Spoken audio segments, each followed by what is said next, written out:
51. Reliazwit capítulo 301 Autor, Ermo. Esse capítulo veio de centralnovel.com. Não se esqueça de conferir o site. Após transferir as bruxas de Ilha Adormecida para a nova casa, Roland chamou Barov, o primeiro-ministro da prefeitura, em seu escritório. Eu preciso que você faça um anúncio de recrutamento. Roland empurrou alguns rascunhos a Barov. 10 pessoas para uma semana de trabalho. Preferivelmente mulheres. Barov pegou os rascunhos, leu atentamente e perguntou. Alteza, posso perguntar, o que é? Amido. Você conhece farinha de trigo, certo? Barov hesitou por um momento, antes de responder. Quando o senhor diz farinha, o senhor se refere à farinha grossa ou refinada? Os grãos podem ser esmagados antes de se transformarem em mingau, pães ou bolos de trigo assados. Bem, o pão que Vossa Alteza come é feito de farinha refinada que foi peneirada para remover o farelo. O rendimento da farinha refinada é de apenas 60% da farinha grossa e o pão também é mais macio. Tem um preço tão alto que só os grandes nobres podem pagar. A coisa que Roland mais gostava em Barov era a sua compreensão dos mais variados tipos de mercadorias e bens de consumo.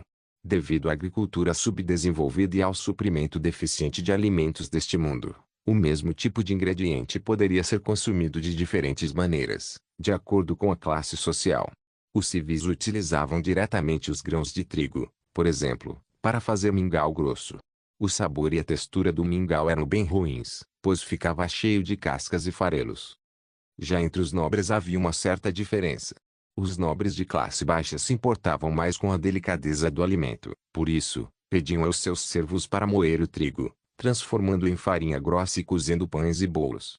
Entretanto, os nobres de classe alta tratavam a comida de outra forma, como uma maneira de desfrutar a vida, algo mais soberbo do que simplesmente encher os seus estômagos. Então, eles pediam para a farinha ser peneirada, transformando a farinha grossa em farinha refinada, cozendo pães de um tom bege, suave e de sabor mais doce e delicado. O amido é refinado e processado a partir da farinha de trigo refinada. Roland explicou. Depois que os trabalhadores forem recrutados, mandarei alguém explicar a eles o procedimento. Uma farinha mais refinada e processada. Barov olhou para Roland com uma expressão preocupada. E quantos quilos de trigo o senhor precisa? Não muito, talvez uns 300 ou 400 quilos. Roland fez uma pausa e explicou de uma forma que Barov pudesse entender. Uma cesta tão grande quanto minha escrivaninha será suficiente. Barov assentiu e perguntou novamente. E por que o senhor prefere recrutar mulheres? Porque elas são mais cuidadosas e eu quero ver mais mulheres empregadas, em vez de apenas ficarem em casa. Roland de repente se lembrou de algo e continuou. No momento, em Vila Fronteiriça, de todas as classes estabelecidas pela educação universal, as mulheres parecem estar progredindo mais rapidamente, correto? Sim, é exatamente isso. Com Lady Pergaminho sendo a ministra da Educação, as mulheres da vila que antes não tinham nada para fazer além de cuidar das crianças e fazer trabalhos domésticos, agora passam a maior parte do tempo lendo e aprendendo. Nesse caso, você pode recrutar algumas mulheres aprendizes para a prefeitura depois do próximo teste. Assim, você vai aumentar gradativamente a proporção de mulheres empregadas. Roland ordenou. Vossa Alteza, isso é deveras incomum. Barão franziu a testa. Se o requisito é ser cuidadoso, meus aprendizes são tão bons quanto as mulheres. Então faça ser comum. Roland disse sem rodeios. Essa é a maneira mais fácil e rápida de aumentar a força de trabalho sem aumentar a população. Se todas as mulheres puderem contribuir para a construção da vila, eu terei 2 vezes mais mão de obra. Tudo o que você precisa fazer é guiar as pessoas a fim de mudar sua mentalidade. Contanto que o pagamento seja atraente, acredito que elas irão se inscrever para os cargos, uma a uma. Depois que Barov se despediu, Rouxinol perguntou no ouvido do príncipe com uma risadinha. Que tipo de guloseima você vai fazer desta vez? Com o amido. Não é para comer. Roland bebeu um pouco de chá e continuou, mas, na verdade, podemos obter alguns bons ingredientes durante o processo. Primeiro deve-se despejar a farinha de trigo refinada na água e amassar até que a água fique completamente branca. Depois de separar essa água em outro recipiente, deve-se fazer isso novamente até que reste somente uma substância pegajosa, o glúten. O glúten pode ser utilizado para fritar ou saltear diversos alimentos. Ao adicionar um pouco de mel e especiarias, Pode-se preparar iguarias deliciosas, devido à sua textura flexível e única. Mas o que Roland queria era muito mais do que algo para comer. O amido, dissolvido na água branca leitosa, obtida após a farinha de trigo ser amassada, era o que ele realmente queria, pois era o principal material para a fabricação de explosivos. Como ele ainda não havia iniciado a fabricação de nitroglicerina e nem de TNT, o nitroamido era o explosivo mais potente que ele poderia produzir, e seu processo de produção era exatamente o mesmo que a nitrocelulose. Entretanto, o nitroamido não possuía uma inflamabilidade tão alta quanto a nitrocelulose, de modo que era necessário um detonador para provocar a sua ignição. O nitroamido é um explosivo mais poderoso que o TNT, e foi amplamente utilizado como um substituto para o TNT durante a Primeira e a Segunda Guerra Mundial. Com um amido altamente refinado, aqueles aprendizes do laboratório de química que tinham sido extremamente proficientes no processo de produção da nitrocelulose, devem ser capazes de produzir um lote de nitroamido em um curto período de tempo. Depois do almoço, Roland voltou ao seu quarto para tirar um cochilo. No entanto, logo ele ouviu passos se aproximando da porta. Seu coração acelerou de repente. Ana? Será que ela escolheu vir agora, ao meio-dia, porque dormiu de cansaço ontem à noite? Ele pensou. Entre. Roland disse, ficando surpreso logo em seguida quando viu Evelina abrir a porta e ficar parada do lado de fora. Ah, é um pouco diferente do que eu estava esperando. Ele pensou, tossiu um pouco, mas exibiu um sorriso acolhedor, perguntando. Algum problema? Ela caminhou até a mesa e inclinou a cabeça. Apesar de parecer um pouco nervosa, Evelyn disse. Vossa Alteza, eu queria fazer uma pergunta. Em mais uma daquelas perguntas como por que você trata as bruxas tão bem. Roland pensou consigo mesmo. No entanto, ele ainda estava com seu sorriso, tratando Evelyn de forma tão acolhedora quanto um vento quente de primavera. E o que você gostaria de saber? Por que o senhor me escolheu para vir até Vila Fronteiriça? Será que ela não está gostando dos licores? A pergunta chocou Roland por um momento. Sabe, Vossa Alteza, minha habilidade não é tão boa quanto a de Sylvia nem tão prática quanto a de Lotus e Mel. Evelyn disse com a voz baixinha. Se o senhor quiser realmente alguém para provar os licores, uma peça de ouro é o suficiente para contratar um enólogo profissional da cidade real de Castelo Cinza. E o que você tem achado dos novos licores? O álcool queima no início, mas fica mais suave se você beber devagar e se acostumar com o sabor. E a bebida feita de gelo, néctar e suco de frutas é o que possui o sabor mais rico. Mas, tudo isso é baseado no meu gosto pessoal. Eveline respondeu cautelosamente. A taverna da minha família vendia apenas vinho barato e cerveja aguada. Então não estou muito clara sobre qual tipo de licor os nobres preferem. Então não é um problema com os licores. Roland ficou aliviado. Ele se levantou para abrir a estante de livros, tirou uma jarra de cerveja da prateleira de cima e a colocou na frente de Eveline. Você pode transformar esta cerveja em meu licor branco. Eu acho que. Sim, eu consigo. Eveline estendeu as mãos, segurou a jarra e logo a cerveja começou a mudar. Enquanto borbulhava, a cerveja ficava cada vez mais e mais clara, quando finalmente tornou-se tão clara quanto água fervida. Roland já estava maravilhado ao ver tal cena, mas ficou ainda mais maravilhado quando sentiu o forte aroma do líquido transparente. Ele rapidamente mergulhou o dedo na jarra e atestou que era exatamente o que ele queria, álcool extremamente puro. Roland riu e disse a Eveline. Foi para isso que eu te escolhi. Mas ele percebeu que Evelina ainda estava com o rosto confuso. Então ele acrescentou, vou abrir uma fábrica de álcool. Não, digo, uma fábrica de licores. Você gostaria de ser a minha enóloga-chefe? Heliaswit capítulo 302. A lareira ardia no interior do palácio do reino de inverno eterno. O verão e inverno eterno sempre foi excepcionalmente curto quando comparado ao reino de Castelo Cinza, com suas 4 estações distintas. A chegada do outono era mais como um indício do frio que se aproximava. As pessoas mal tinham tempo de usar suas jaquetas leves, quando o vento frio já soprava novamente. Garcia Wimbledon estava sentada em seu trono com seu sobretudo de pele de raposa, ouvindo as reclamações e pedidos dos nobres. Ela não gostava desse palácio. Os pilares, paredes e pisos eram todos de pedra branca polidas ao ponto de serem translúcidas para se assemelharem ao gelo. Mesmo que ela se sentasse em 2 almofadas de veludo, ela ainda podia sentir o frio lacerante se espalhando do trono de ferro para seu corpo. Esse maldito palácio parece ter sido construído com gelo. Ela pensou infeliz. A primeira coisa que vou fazer é quebrar o chão e as paredes e depois reconstruí-las com lajes de granito marrom escuro, depois que a minha situação se estabilizar. Vossa Majestade, implora por justiça, um nobre disse, num tom lamentável. Mesmo que o assunto precisasse de poucas palavras para ser esclarecido, o nobre ainda foi extremamente prolixo.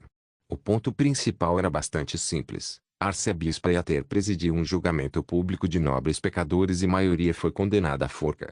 Apesar de ter tido a sorte de não ser enforcado, ele ainda teve suas propriedades confiscadas e foi forçado a entregá-las aos civis que haviam sofrido com a sua perseguição. Compreendo seu pedido de que sua propriedade não poderia ser usurpada. Garcia disse e, após um momento contemplando a situação, continuou em um tom calmo. Contudo, será difícil restituí-lo completamente. Mas se você me fornecer os registros das suas despesas e receitas dos últimos 5 anos, posso dar a você o equivalente a uma parte do que for apreendido. Mas, Vossa Majestade, pilharam minha casa após o ataque, então receio que meus registros possam. Só posso conceder uma compensação conforme combinado previamente. Garcia o interrompeu. Se você não puder me fornecer os registros. Bem, há outros nobres que também foram saqueados. Se eu der mais a você, outros receberão menos, certo? É verdade. Quem pode ter certeza que a quantia que você pedir é verdadeira ou não? Você só causa problemas, Cavaleiro Alon. Aquelas peças de ouro não são suas, somente. Sim, você deveria estar contente com o que tem. Muitos não tiveram sua sorte, e agora só podem pedir uma compensação aos céus. Vendo que todos os nobres em volta dele estavam furiosos, Cavaleiro Alon só pôde se curvar, dizendo: tudo bem, eu aceito a compensação que a senhora me der e agradeço a vossa misericórdia, Vossa Majestade. Próximo. Garcia disse com um sorriso. Meus mais sinceros cumprimentos à senhora, Vossa Majestade. Um homem de cabelos brancos disse ao sair da multidão, acariciando o emblema brilhante da família Garço de prata em seu peito. Marquês Bodo, se me lembro corretamente, seu domínio não foi pilhado pelos vassalos da igreja. Sim. Bodo disse balançando a cabeça, eles queriam atacar, mas não puderam. A cimeira gélida é extremamente bem guardada, difícil de ser atacada, tanto que meus cavaleiros impediram o avanço da igreja. Meu filho, no entanto, teve menos sorte. Ele estava de plantão no palácio para proteger a antiga rainha no dia do motim, então os crentes o mataram e penduraram seu corpo no portão. Ele continuou em desgraça e humilhação até Sua Majestade chegar ao reino de inverno eterno. Mas que tragédia! Garcia fingiu estar triste e suspirou. O que você gostaria que eu fizesse? Um tal de açougueiro matou meu filho, tornando-se o líder dos rebeldes sobreviventes. Esses bastardos estão escondidos no norte da Cordilheira Intransponível. Eu quero matá-los para vingar meu filho. Marquês Bodo afirmou com calma. Não tenho homens suficientes. Além dos que estão em patrulha, defendendo a muralha da cidade e o celeiro, é difícil despachar mais para caçar as centenas de exilados. Garcia disse balançando a cabeça para expressar o seu pesar. Assim que o inverno chegar, a neve pesada bloqueará a passagem pela montanha. Então eles não serão capazes de obter suprimentos. Logo, mais cedo ou mais tarde, todos congelarão ou morrerão de fome. Por isso, por que se apressar? Eu só vou me sentir melhor depois de matar os inimigos para vingar meu filho, Vossa Majestade. Eu não estou pedindo que a senhora despache cavaleiros para procurar os rebeldes. Há muitas grutas no sopé da montanha e a maioria delas possui uma entrada muito estreita. Se eles colocaram pedras para bloquear a entrada, até mesmo os cavaleiros serão incapazes de invadi-las. Por isso, eu peço a Vossa Alteza que me forneça os materiais alquímicos necessários para destruir a entrada e, com isso, darei o meu melhor para lidar com o resto. Ele está querendo o pó de neve? Garcia pensou e franziu a testa. O poder formidável do pó de neve é quase sempre a garantia da vitória. Pode ser o trunfo necessário para a virada de jogo, por isso não deve ser usado para esse tipo de coisa. Quando ela recusou o pedido do Marquês Bodo, ele disse novamente: se a senhora atender meu pedido, eu retornaria ao palácio para trabalhar para Vossa Majestade. A família Garço de Prata apoiará sua ascensão ao poder no reino de inverno eterno.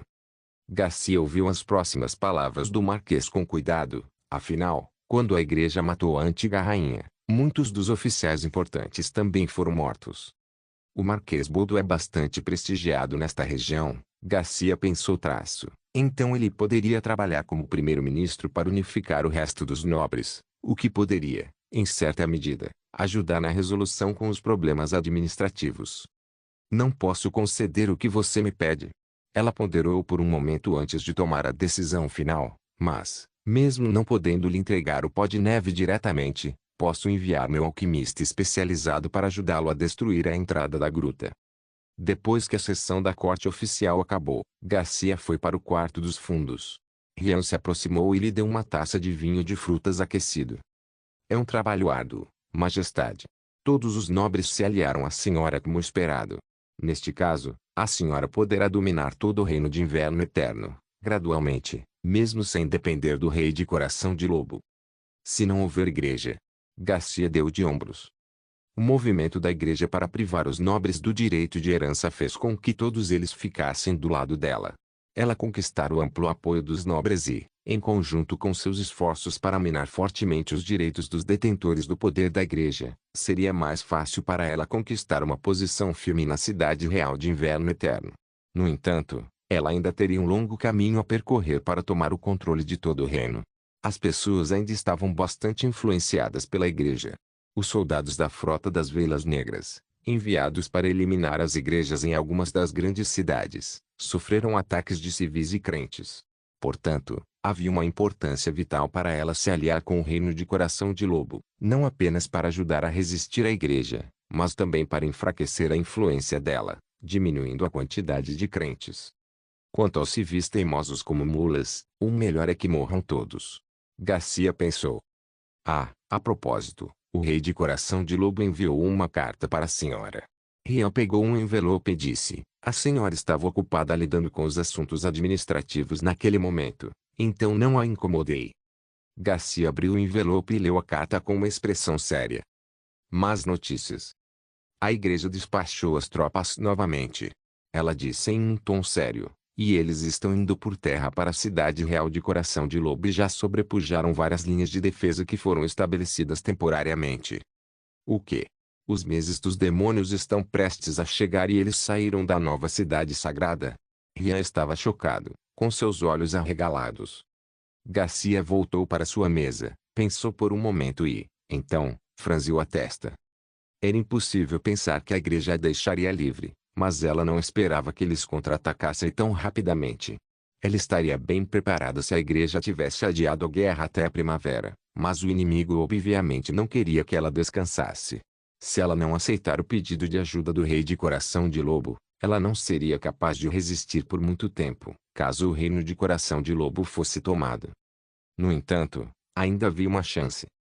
Se ela pudesse fazer a igreja exaurir suas forças nas muralhas da cidade real de coração de lobo, eles enfrentariam um grande desastre quando as bestas demoníacas invadissem Hermes. A igreja pode ter enviado o exército da punição divina, mas agora Garcia também tinha armas como o pó de neve. Ao utilizar o pó de neve com a água negra do rio Estige, ela criaria um pó de fogo demoníaco letal, e o jogaria sobre o alto muro da cidade real de coração de lobo. Com certeza ela poderia destruir a força coletiva do inimigo. Pensando em todas essas possibilidades, Garcia ordenou. Passe minhas ordens, a frota das Velas Negras deve se preparar para a batalha. Este ano, passaremos o inverno na capital do reino de coração de lobo. Rileazwit capítulo 303. Após uma semana de montagem e testes, Roland e Anna finalmente completaram o desenvolvimento do detonador de impacto para a bomba. Comparado com a espoleta das munições de artilharia, não havia necessidade de resistir a altas temperaturas e pressões, nem sobrecarga durante a detonação devido à gravidade, por isso a estrutura era surpreendentemente simples. Mas mesmo para uma coisa tão simples que era feita com um pino de disparo e uma mola, eles tiveram que conduzir inúmeras experiências para ter sucesso. A questão principal era que ninguém sabia quanta elasticidade a mola precisava ter para evitar a ignição durante uma queda acidental. Ao mesmo tempo, eles tinham que garantir que o pino de disparo acionasse a bomba durante um lançamento normal. Roland e Anna só podiam testar isso mudando a espessura e a dureza da mola pouco a pouco. Felizmente, Anne e Lucia já haviam feito muitos testes anteriormente. Assim, Roland poderia escolher entre uma variedade de materiais e ligas de alta qualidade. No final, por meio de diversos testes, eles acabaram usando a liga de aço no 1365, que tinha uma dureza relativamente alta, mas uma menor tenacidade. Assim, mesmo que a bomba caísse de uma altitude de 1 metro, a mola não seria completamente comprimida. Após a seleção da mola, o resto foi fácil. Apesar de Roland nunca ter visto uma espoleta dessas antes, ele ainda conseguia criar um projeto sozinho de acordo com o seu funcionamento. Certamente não seria um modelo idêntico ao que existia em seu antigo mundo, mas seria o suficiente para as atuais bombas rudimentares. O detonador de impacto completo parecia um cilindro de 12 centímetros de comprimento, 5 centímetros de largura, com um fio abaixo dele que poderia alcançar o topo da bomba. Seu interior parecia uma ranhura com vexa para baixo, de modo que o pino de disparo, que tinha a mesma forma, pudesse caber dentro. No estado inativo, sua parte superior seria empurrada pela mola para a boca da ranhura, enquanto o pino de disparo dentro da ranhura estava a apenas um dedo de distância da espoleta.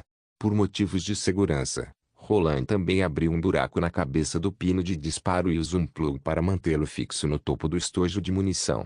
Desta forma, antes do lançamento, era necessário puxar o parafuso primeiro, ou então o pino de disparo não se moveria para cima ou para baixo.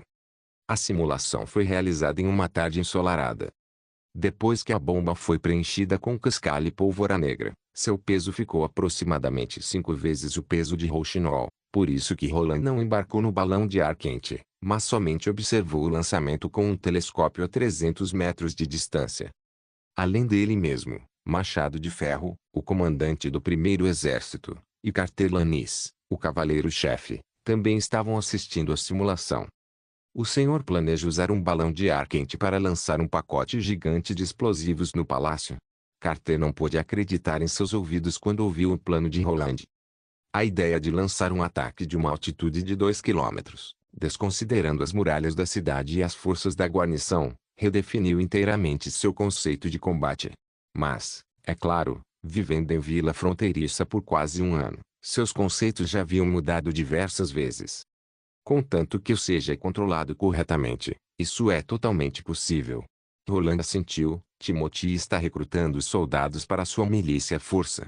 Se ele não for parado, a região oeste definitivamente sofrerá outro ataque de um exército drogado pelas pílulas da igreja. E mesmo se saíssemos vitoriosos, essa batalha não nos beneficiaria em nada. De acordo com a carta secreta de Theo, Timothy insistia em usar seus velhos truques para dirimir a força de Roland. Ele não tinha certeza se os discípulos de Barov estariam prontos para recrutar o maior número de pessoas possível para a vila fronteiriça antes que fosse tarde demais. Supondo que o Senhor realmente lance a fúria do trovão sobre a cabeça de Timothy, ele ficará aterrorizado, Machado de Ferro disse entusiasmado. Seria como um castigo divino do qual ele não será capaz de resistir. Espero que sim. Roland sorriu. Theo ainda mencionou na carta que Timothy provavelmente descobriu uma receita de pólvora negra e que havia aberto uma oficina no centro da cidade, planejando produzi-la em massa. Depois de pensar cuidadosamente, Roland ainda decidiu escolher o palácio como seu alvo. O motivo era simples. O palácio era muito mais atraente. Quando vista de uma altitude de 2.000 metros, até mesmo a magnífica cidade real de Castelo Cinza parecia caber na palma da mão. Portanto, era importante escolher o alvo da bomba com antecedência e com base na facilidade. O palácio estava situado bem no centro da cidade, cercado por uma muralha de azulejos vermelhos. No topo havia ardósias brancas, que eram particularmente atraentes, facilitando a visualização estando em altitude elevada. Já a oficina era completamente diferente. Sem um mapa detalhado da capital, seria praticamente impossível encontrar a localização exata da oficina somente observando do alto. Além do mais, a oficina não era grande o suficiente para manter o grau de confiabilidade do ataque. Se houvesse algum erro no trajeto e a bomba caísse em cima da casa de um civil, todo o plano falharia. De repente, uma sombra branca atingiu o chão, criando um pilar de fumaça no campo de simulação, seguido pelo som estrondoso de um impacto. Parece que a bomba atingiu o alvo. Roland guardou o telescópio e disse: "Vamos ver os resultados." Após uma semana de treinamento, a técnica de raio para guiar a bomba já havia aprimorado significativamente. Desta vez, a bomba atingiu o solo a apenas 5 metros do alvo. A bomba afundou no chão inteiramente e seu invólucro de metal ficou todo deformado devido ao impacto. Assim que o olho celeste pousou, Ana usou sua chama negra para abrir a bomba, e todo mundo viu que a terra próxima ao detonador de impacto estava preta, indicando que fora queimada.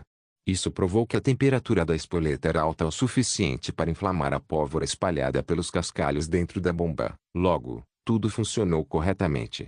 Se a bomba estivesse cheia de nitroamido, seria bem fácil criar um buraco profundo de 4 a 6 metros, e todos a 50 metros morreriam.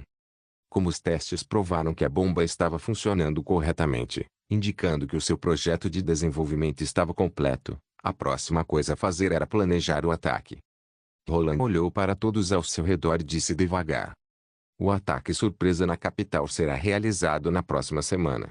Primeiro, Machado de Ferro, você liderará um esquadrão de fuzileiros de 50 soldados e escoltará as bruxas até os arredores da Cidade da Prata. Há uma montanha alta naquela região que possui um cume relativamente escondido, adequado para acampar e decolar o balão. Sim, Alteza. Machado de Ferro respondeu. Nós não vamos voar diretamente de Vila Fronteiriça? Wendy perguntou. Não, é longe demais. Roland balançou a cabeça. Normalmente, da região oeste até a cidade real de Castelo Cinza, era necessário pelo menos uma semana de viagem e, com o olho celeste, levaria cerca de 6 dias para ir e voltar. Além disso, com o equipamento de disparo da bomba instalado, o cesto só poderia carregar 2 pessoas, impossibilitando Rouxinol de ir nele, restando somente Ana com a capacidade de lutar entre as bruxas que participariam do ataque. Passar 6 noites na natureza seria muito perigoso para elas e Roland não queria arriscar. Se partir da Cidade da Prata, vocês poderão completar a missão em apenas um dia e retornar antes do anoitecer. Bem, continuando, Ana, Wendy, Raio e Magia irão realizar o ataque conforme o nosso treinamento, enquanto Sylvia e Rouxinol serão responsáveis por monitorar os arredores. Raio, você é essencial para esse plano dar certo. Ele olhou para a garotinha. Nosso sucesso depende de você. Deixe comigo, Raio respondeu dando um tapinha no peito. A última coisa que quero dizer é para terem muito cuidado. Roland enfatizou cada palavra. Eu estarei esperando por vocês em Vila Fronteiriça. 4 dias depois, sob a escolta do primeiro exército, a primeira bomba a vento leste não conduzida por um carrinho, foi embarcada em um cargueiro até Cidade da Prata. Heleazwit capítulo 304 Mai nunca imaginou que quando pisasse os pés novamente em Vila Fronteiriça, seu coração estaria cheio de expectativas. A floresta ao longo do Rio Vermelho começou a ficar amarela e a brisa já dava indícios de que o frio estava chegando. A água do rio com sua luz ondulante fluía abaixo dela e, de tempos em tempos, podia-se ver folhas caídas deslizando pelo corrimão. Sem toda aquela ansiedade e inquietação da última vez, a paisagem de outono em torno dela parecia sair de um poema ou pintura. Senhorita Mai. Uma voz cheia de admiração soou por trás. A peça que você interpretou, O Diário de uma Bruxa, foi realmente escrita para você pessoalmente por Sua Alteza. Quando Mai se virou, ela viu um grupo de atrizes se reunindo atrás dela, e na frente das atrizes, uma mulher olhava para ela bastante nervosa. Mai lembrou que o nome dela era Andorinha. Ah, desculpe. Irene acenou para ela da proa do barco e sorriu. Eu não pude responder a pergunta delas, então eu disse para irem perguntar a você. Idiota, Mai revirou os olhos. No passado, ela teria respondido com um sorriso de escárnio. Mas depois de passar mais tempo com Irene, ela estava se tornando mais e mais paciente, e disse. Sua Alteza não escreveu para mim. Foi a ministra da Educação da prefeitura, lá de Pergaminho, quem escreveu o Diário de uma Bruxa. É mesmo? Andorinha piscou. Nós pensamos que era verdade, depois que vimos você brigar com Bela. Sua Alteza escreveu pessoalmente e Sua Alteza escreveu pessoalmente para mim são 2 frases tão diferentes, mas ainda assim essas pessoas conseguem confundir as 2 coisas. Mai pensou e respondeu. Sua Alteza aprovou tanto o roteiro quanto a performance teatral, então zombar do roteiro de fato significa zombar de Sua Alteza. Nesse aspecto, eu não menti para ela. Você conheceu Sua Alteza? Ouvi dizer que ele tem o cabelo icônico da família real, longo e cinza, e que ele é extremamente bonito, é verdade. Eu também ouvi dizer que ele é romântico e tem muitas amantes. É mesmo. Olhando para este animado grupo de garotas, Mai não pôde deixar de franzir a testa. Droga. Eu nunca deveria ter respondido. Mai pensou. Tudo bem, parem de incomodar a senhorita Mai. Rosie aproximou-se e todo mundo foi embora, dando a Mai um olhar de desculpas. Está tudo bem.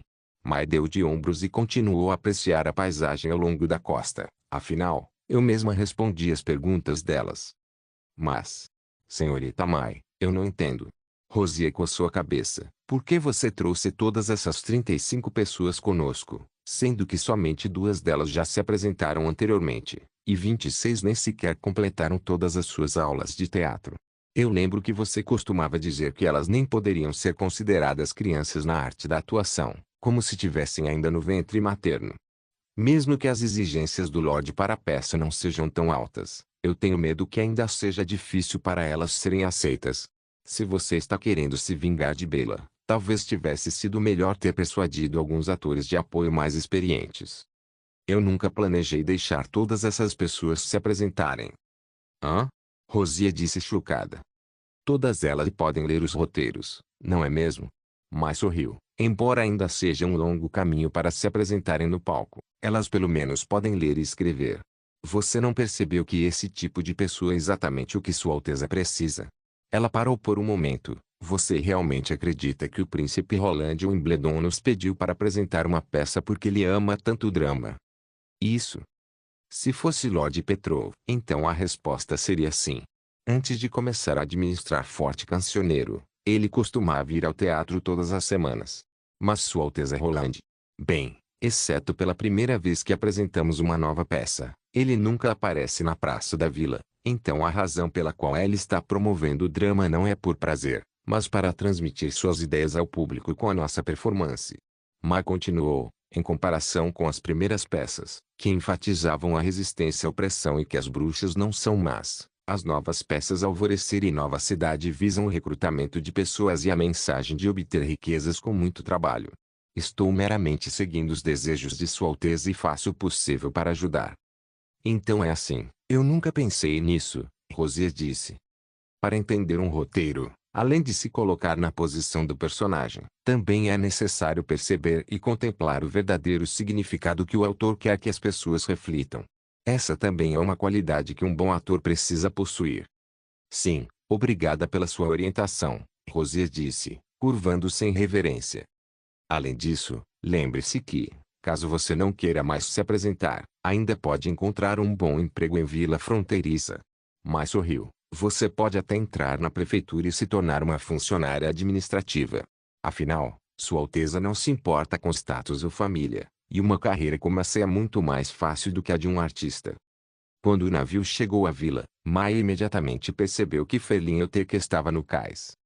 Obviamente, ele estava lá por Irene. Ela não pôde deixar de suspirar ao ver a garota se jogando em seus braços. Ah, não é o Luz da Manhã, Ferlinhoteca. Então ele não foi exilado por Sua Alteza? Céus, o cavaleiro número 1 da região oeste. Ele é tão legal. Andorinha disse admirada. Eu pensei que ele estaria com a Estrela do... Pare de falar bobagem. Todos pararam de falar ao ouvir o tom frio de Mai. Recolham rapidamente suas bagagens e desembarquem. Gait e Rosia vão levar vocês até a prefeitura para o registro. Todo o resto será providenciado por eles. Sim. Todas responderam respeitosamente. Quando desceu as docas, Ferlin, com o braço ao redor da cintura de sua esposa, aproximou-se e disse respeitosamente: Senhorita Mai, Irene acabou de me contar sobre o confronto no teatro. Obrigado por ficar de olho nela. Não precisa me agradecer. Mai respondeu, na verdade, embora eles fingirem estar atacando Irene, na verdade eles queriam me atingir. Mesmo assim, eu ainda tenho que te agradecer. O cavalheiro sorriu. Se não fosse por você, ela definitivamente teria chorado naquele momento. Quando o casal saiu, Mai franziu os lábios, carregou a bagagem sozinha e caminhou em direção ao bairro residencial. Mesmo que ela tivesse desistido de Ferlin, ela ainda se sentia um pouco triste ao ver o casal andando juntos. Além disso, aquele homem familiar também não apareceu, embora ele tivesse prometido em sua carta que lhe faria uma surpresa. Bem, afinal de contas, ele é alguém importante para Sua Alteza. Ele deve ser mais ocupado e não pode sair livremente como luz da manhã, certo? Mai pensou. Chegando em casa, Mai largou a bagagem e sentiu-se relaxada como há muito tempo ela não se sentia.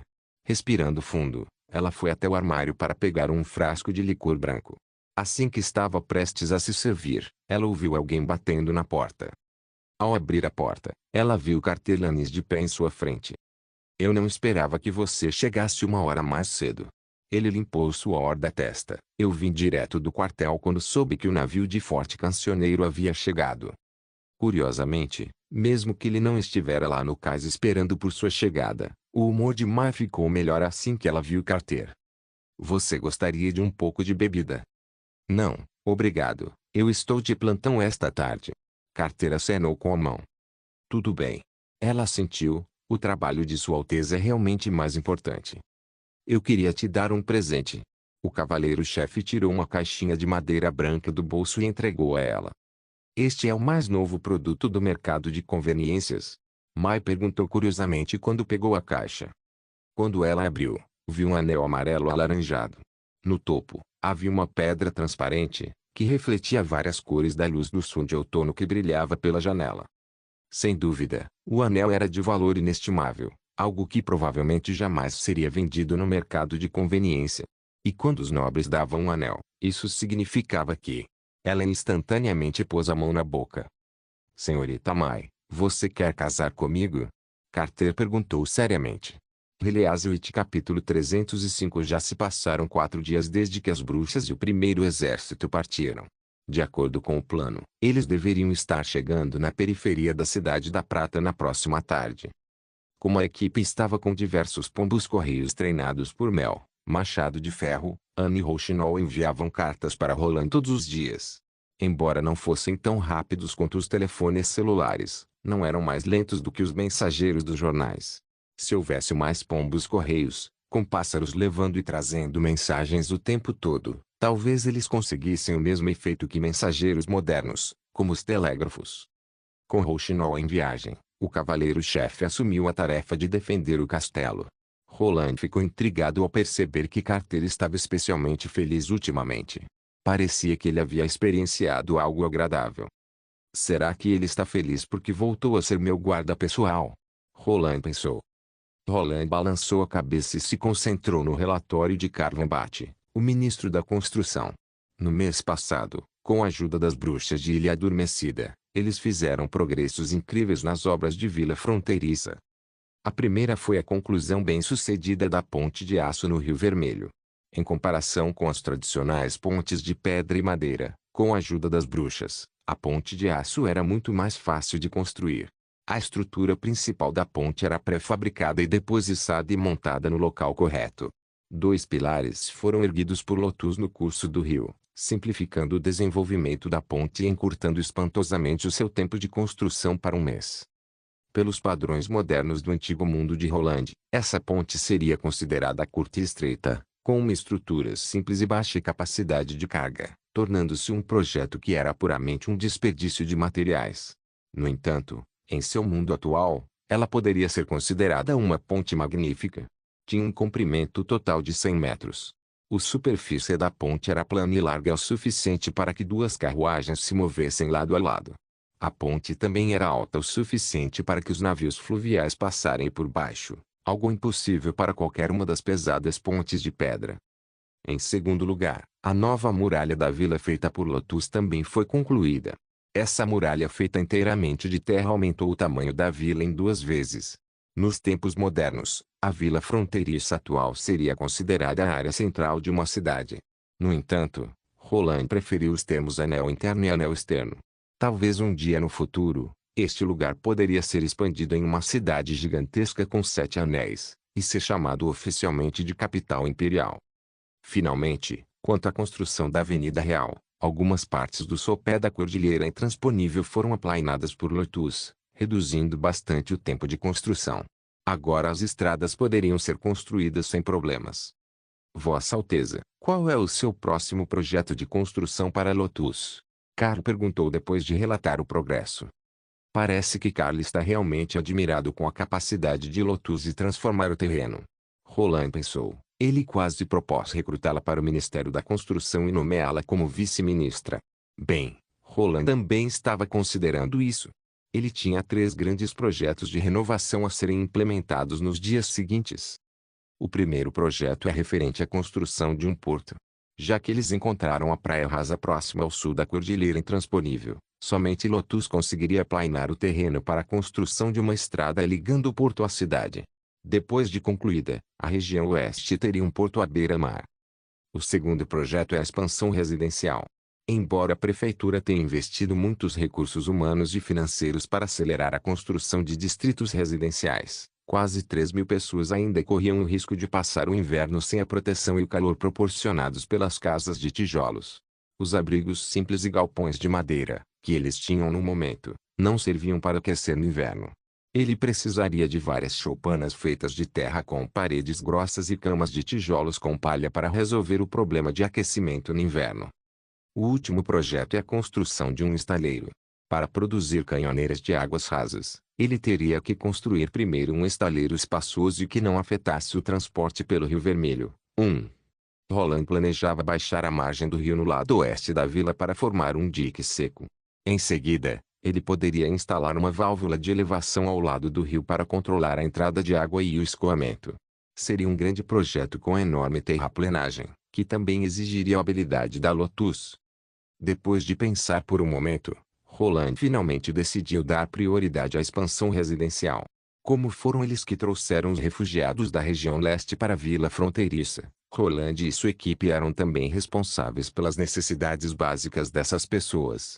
Se eles congelassem ou morressem de fome, não seria apenas uma grande perda, mas também diminuiria o senso de pertencimento a este lugar. Então, onde essa área residencial temporária deve ser localizada? Carl perguntou. Vamos construir neste bairro onde construímos as residências temporárias, a área dos servos.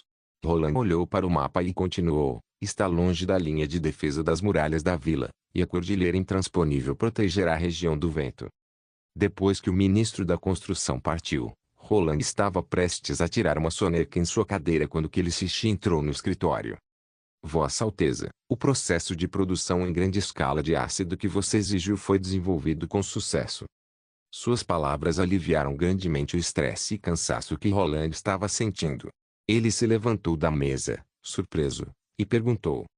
É mesmo? Vamos lá conferir. Eles chegaram ao laboratório no Rio Vermelho. Vários tanques cinzas de uma fornalha foram construídos ao lado do quinto laboratório. Cada tanque era tão alto quanto 2 homens e tinha um duto ligado ao topo. Os tanques tinham uma superfície lisa, indicando que fora Ana quem os construiu. Meus respeitos ao senhor, Vossa Alteza. Um jovem fez uma reverência para Roland. Você é o Chaves? Roland sabia que lhe trouxera alguns aprendizes e um distinto alquimista da cidade Carmesim, mas essa era a primeira vez que ele se encontrava com esse jovem. O senhor lembrou do meu nome, Chaves disse, surpreso. Sir Killy mencionou seu nome em muitas ocasiões. Roland deu um tapinha no ombro para encorajá-lo. Bom trabalho. Então ele olhou para o alquimista-chefe e perguntou, e como vocês estão produzindo ácido? Killy riu enquanto acariciava sua barba, e disse. Só foi possível porque eu deduzi as equações químicas completamente do livro Química Elementar. Olhe para aquele forno. O enxofre purificado queima no forno e o produto, que é o dióxido de enxofre, irá para o tanque de chumbo após ser aquecido novamente. Todos esses compartimentos são feitos de chumbo. Exatamente, pois apenas o chumbo é capaz de resistir à corrosão do ácido. A tubulação de chumbo no topo do tanque asperge continuamente uma solução de ácido nítrico. O ácido nítrico reage com o dióxido de enxofre produzindo ácido nitrosulfúrico. O ácido se decompõe em dióxido de nitrogênio, reagindo com água e dióxido de enxofre para produzir uma solução de ácido sulfúrico. A parte mais engenhosa, se me permite dizer, é que os óxidos de nitrogênio atuam apenas como transportadores de oxigênio, mas não são consumidos durante a reação. Por isso, o processo como um todo necessita de uma pequena quantidade de ácido nítrico, pois quando a reação começar, ela continuará para sempre. 2. E como está o rendimento? Roland deu um tapinha no tanque de chumbo com entusiasmo. A produção de ácido em larga escala era um pré-requisito para a produção em massa de pólvora sem fumaça. Se este problema tivesse sido resolvido, Roland poderia finalmente começar a produzir munições para a nova geração de revólveres e canhões. Este é o quarto conjunto de equipamentos que eu testei. Sua produção diária é igual à produção de uma semana do laboratório, na qual é utilizado o método de destilação a seco. O alquimista-chefe disse orgulhoso, por ser um equipamento de teste, a produção ainda é baixa, mas se eu puder usar tanques de chumbo maiores, a produção será ainda maior. Isso é realmente uma boa notícia. Roland riu. Quando a senhorita Ana retornar, você pode imediatamente começar a construir uma fábrica de ácido em grande escala. Caso o chumbo não seja suficiente, você pode usar o ferro. O revestimento da senhorita Soraya pode fazer com que os recipientes de ferro resistam à corrosão ácida. Kiri assentiu, mas suas próximas palavras fizeram o sorriso do príncipe desaparecer. O processo de fabricação de ácido em grande escala foi bem sucedido, e todos os 5 laboratórios estão cheios de aprendizes. Vossa Alteza, você poderia por favor me conceder o livro Química Intermediária como prometeu? Estaleiro é onde se constroem e reparam navios. Canhoneiras rasas são aqueles navios discutidos lá no capítulo 242. 2. Temos muitas reações ocorrendo aqui. Esse processo industrial é chamado de método de Ward. Vamos tentar exemplificar aqui para vocês. Primeiro, que ele queima o enxofre purificado, da qual temos a seguinte reação. S8 mais 828 SU2. Depois ele reage o produto da reação anterior, dióxido de enxofre, com o ácido nítrico que a câmara pulveriza, e nós temos a seguinte reação. SU2, AC, mais NU3 nosso 4. Depois disso, nós temos diversas reações que ocorrem ali dentro, que o Killy ainda não consegue identificar. Mas no geral, as principais reações são estas. 2 nosso 4 mais H2O2H2SU4 mais NU2. Nosso 4 mais NU2H2SU4 mais NU2 mais NU. SU2, AC, mais 2 NU2H2SU4 mais 2 NU. Além disso, nota-se que o rendimento dessa reação não é muito alto para os padrões modernos, mas para a época ela tem um rendimento excelente. Além disso, a principal descoberta que ele fez é que os óxidos agem como catalisadores da reação, que são substâncias que aceleram o processo da reação sem ser consumido. Para mais informações, você pode ler este artigo que explica os processos industriais de obtenção de ácido sulfúrico. Release capítulo 306. Pergaminho estava atrás de Sua Alteza Roland, observando-o silenciosamente enquanto ele escrevia um manuscrito. O sol do outono brilhava pela janela atrás dela, fazendo-a sentir-se banhada pelo calor. Que conteúdo devo incluir no livro além de o ganho e a perda de elétrons? Alguém pode me responder? Estou aqui online esperando. O príncipe escrevia algumas palavras no papel de vez em quando e depois colocava a mão na testa para meditar. Ocasionalmente ele começava a dizer coisas sem sentido em um idioma que Pergaminho nunca ouvira antes. Ela já estava um pouco preocupada com sua condição física, mas depois ela percebeu que esse era apenas o estado normal de Sua Alteza sempre que ele tentava se lembrar do conhecimento. Entretanto, hoje os sintomas estavam muito mais sérios do que os das outras vezes. Infelizmente, não posso ajudá-lo, Pergaminho pensou, suspirando levemente. Receio que Ana seja a única bruxa que possa ajudá-lo nesse aspecto. Já memorizei algumas páginas que Sua Alteza escreveu agora há pouco. No entanto, eu apenas me lembro do conteúdo, mas não os entendo de forma alguma. O conhecimento é muito mais profundo do que os princípios básicos de matemática e das ciências naturais que aprendemos no passado. Eu fiquei tonta só de ler. Por isso não me admira que Sua Alteza esteja tão frustrado. Que tal a gente encerrar por hoje? Pergaminho disse. Roland desistiu e deixou a caneta cair, encostando-se na cadeira. Então ele disse, suspirando. Eu realmente invejo a sua habilidade de nunca esquecer nada. Se eu pudesse ser como você, eu nunca precisaria me preocupar com provas. Com certeza eu seria admitido em uma universidade famosa e alcançaria o auge da minha carreira. Pergaminho automaticamente ignorou a última parte de suas palavras, como se fosse um delírio de Roland. Vossa Alteza também precisava fazer provas no palácio? Sim. Caso contrário, como eles saberiam qual é o melhor príncipe? Ele murmurou. Na verdade, às vezes, lembrar de tudo não é tão bom assim. Pergaminho disse com um sorriso, coisas como encontros ruins, ou quando você se sente profundamente machucado ou triste. Se eu pudesse escolher, eu preferiria esquecer essas memórias.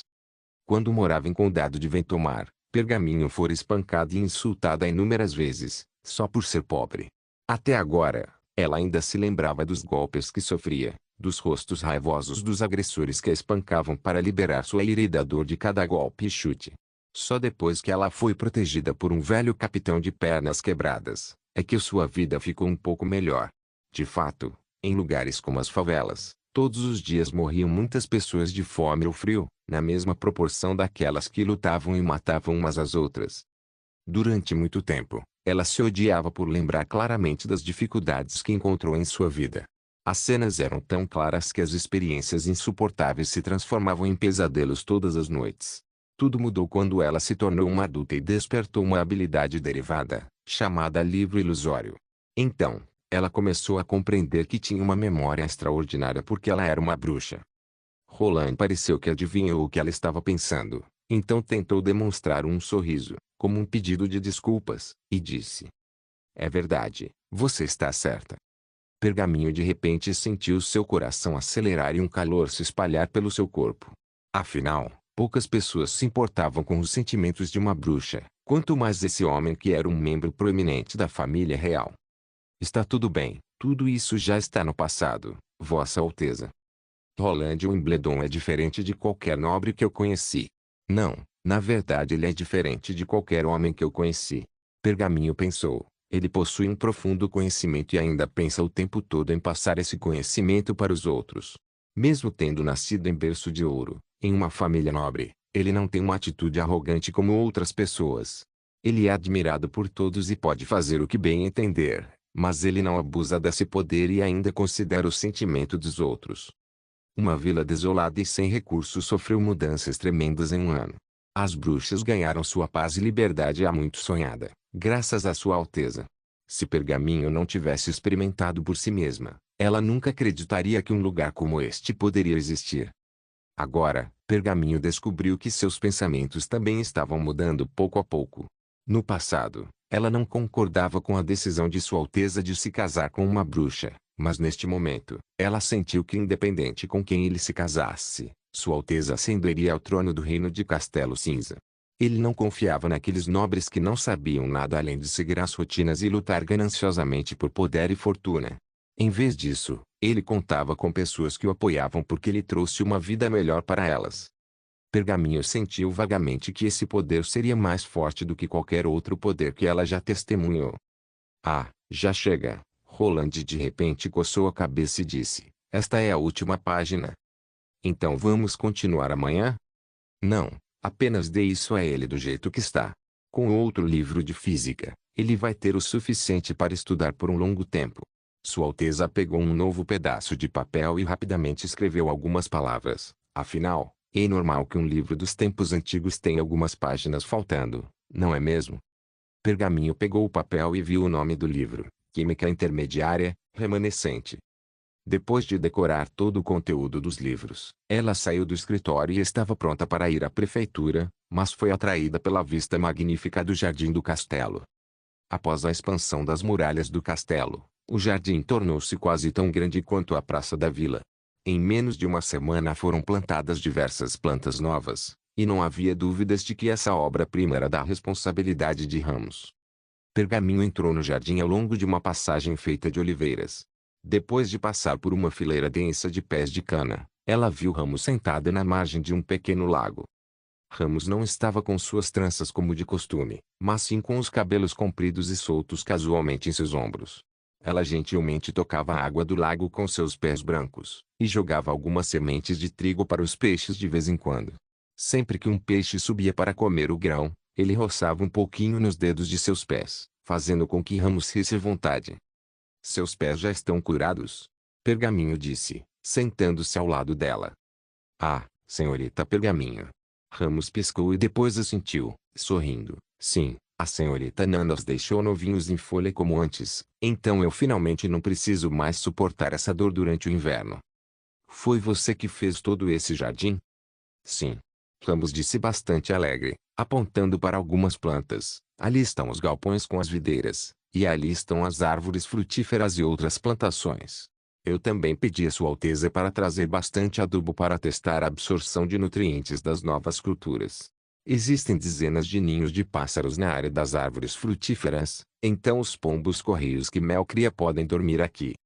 Pergaminho acariciou afetuosamente os longos cabelos de Ramos e disse: Eu pensei que você seria a primeira bruxa na associação a evoluir sua habilidade. Afinal, quando estávamos na Cordilheira Intransponível, a habilidade que você demonstrou era quase tão forte quanto a de Cara. Sua Alteza disse que a evolução das nossas habilidades vem da compreensão de nossas próprias habilidades. As células das plantas são realmente incríveis e fazem qualquer pessoa ficar admirada, mas, sabe, antigamente eu achava que todas elas eram diferentes, mas hoje eu penso que no fundo, elas são essencialmente a mesma coisa. Por exemplo, se eu unir um monte de gramas, eu posso formar uma vinha flexível. Se elas fossem tão diferentes, como poderiam se integrar dessa forma? Pergaminho abriu a boca, mas não sabia se devia consolá-la ou concordar com ela. Então, após um momento de contemplação, ela disse: Mesmo que sua habilidade não evolua, você ainda pode fazer muitas coisas por Sua Alteza. Eu sinto que não está longe de mim. Ramos balançou a cabeça enquanto seus olhos brilhavam de excitação. Animais são vida, plantas também são vida, e até mesmo as partes que as formam também são vida. As aves precisam se aninhar nas árvores, e suas fezes também podem fertilizar as árvores. Uma floresta pode ajudar cada ser vivo a crescer, enquanto também se expande por causa da ajuda dos seres vivos em troca. Ela fez uma pausa, contemplando esse jardim. Acho que encontrei um caminho a seguir. Obrigado por assistir. Até a próxima. Solem irmãos. Solem irmãos.